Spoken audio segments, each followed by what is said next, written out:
Today we're doing a deep, friendly roast and toast of AMD. Why investors should care what analysts are penciling in. Why some people think those numbers are too conservative. And how a single family of GPUs, hello, MI450, plus hyperscaler deals could turbocharge growth into a full-blown supercycle in 2026 to 2027. The single most useful question: what do the analysts expect?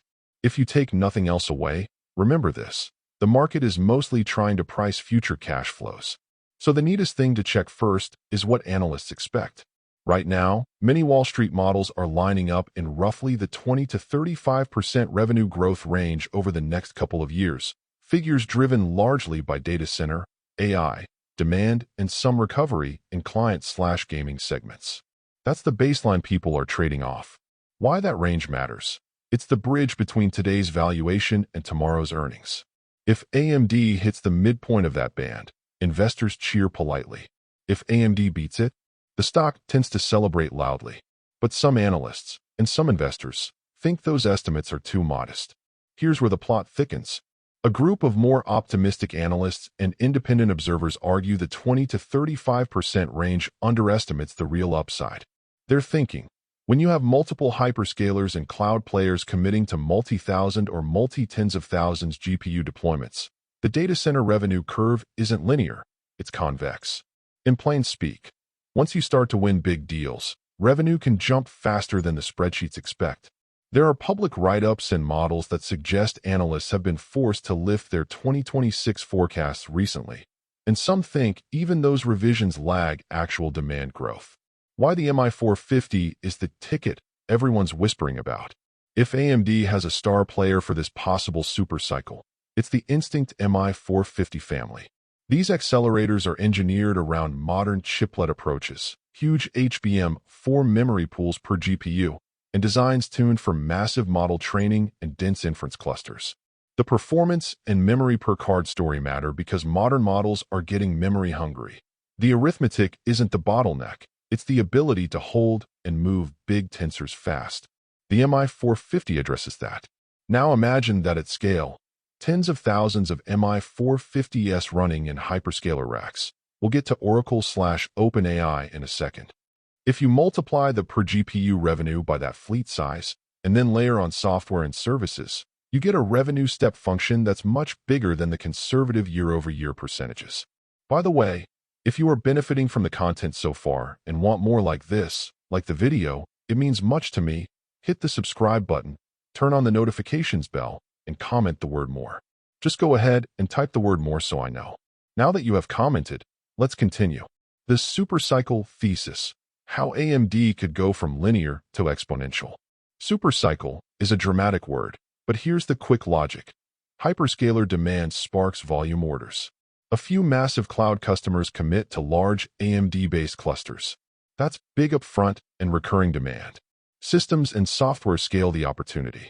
AMD isn't just selling bare chips, it's offering validated racks, Helios, networking, and an evolving ROCm software stack that reduces integration friction.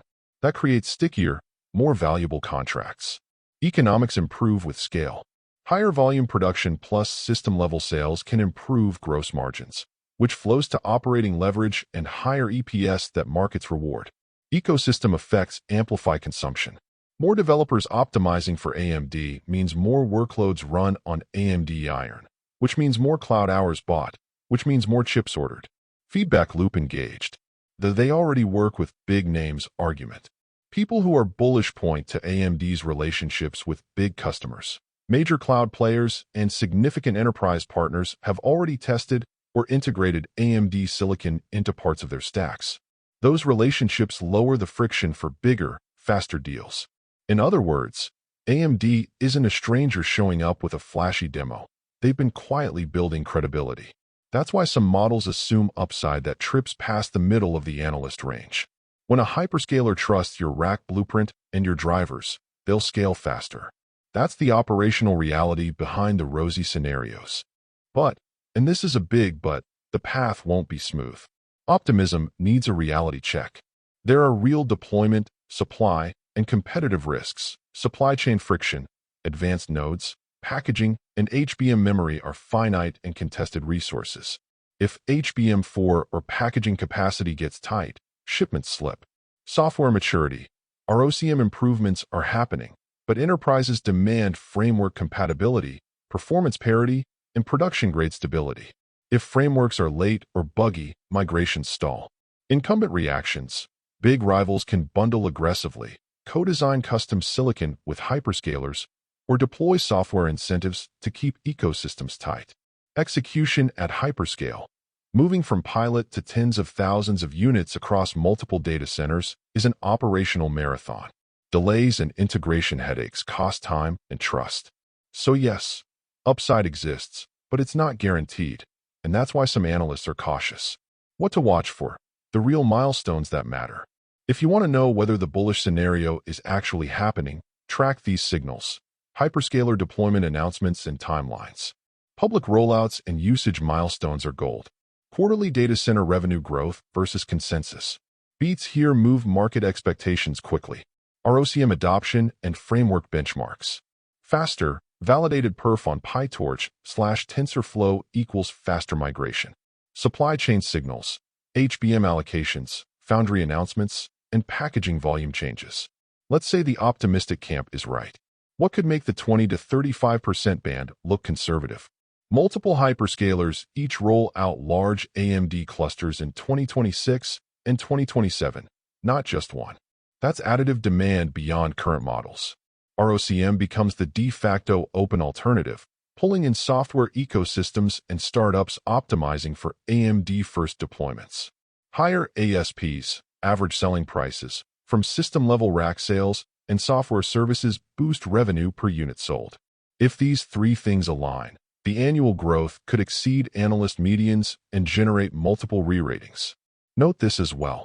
And I heard a great voice out of heaven saying, "Behold, the tabernacle of God is with men, and he will dwell with them, and they shall be his people, and God himself shall be with them, and be their God.